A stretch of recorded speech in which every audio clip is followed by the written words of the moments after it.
అట్లా పలగొడితే నేనైతే మా ఫ్యామిలీ ఉన్నప్పుడు అట్లాంటి పలగొడితే నేను డైరెక్ట్ కార్ వెనక గేరు ముందడి గేరు వేసుకొని ఎక్కించి పోయేటోడిని.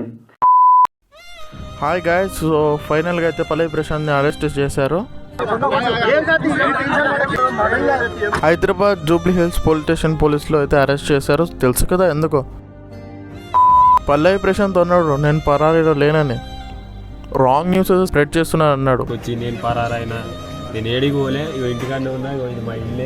బట్ వాళ్ళ ఫాదర్ ఏం చెప్పారో ఒకసారి చూడండి మీరు. పోలీసు వాళ్ళు వస్తున్నారు అంటే వానికి దెబ్బలంటే భయం, కొడతారో ఏమో అని భయపడుతుండు. ఆ భయానికి దెంకపోయిండు. ఇక పల్లవి ప్రశాంత్ని టార్గెట్ చేయడం, ట్రోల్ చేయడం నా ఉద్దేశం కాదు. పల్లవి ప్రశాంత్ని అరెస్ట్ చేసేటప్పుడు వాళ్ళ మదర్ ఫుల్ ఎమోషన్ అయ్యారు. ఆ వీడియో చూసి నేను కూడా ఫుల్ ఎమోషన్ అయ్యా. Most heart touching and unfortunate ఇది.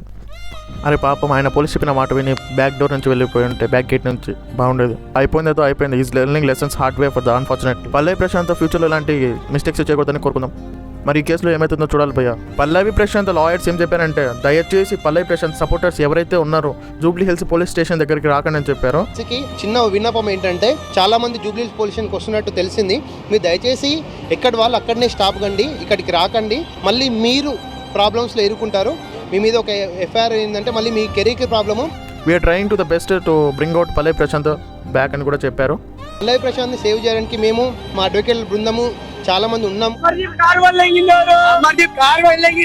ఇలాంటి సపోర్టర్స్ వల్ల ఈరోజు పల్లవి ప్రశాంత్ జైలు లోపల ఉన్నాడు. అండ్ ఇదే భయ మ్యాటర్. సో ఫైనల్లీ ఈ కేసులో ఏం జరుగుతుందో చూడాలి మనం. మీకు ఇలాంటి ఇంకా ఇన్ఫర్మేటివ్ వీడియోస్ కావాలంటే సబ్స్క్రైబ్ చేసుకోవచ్చు కదా.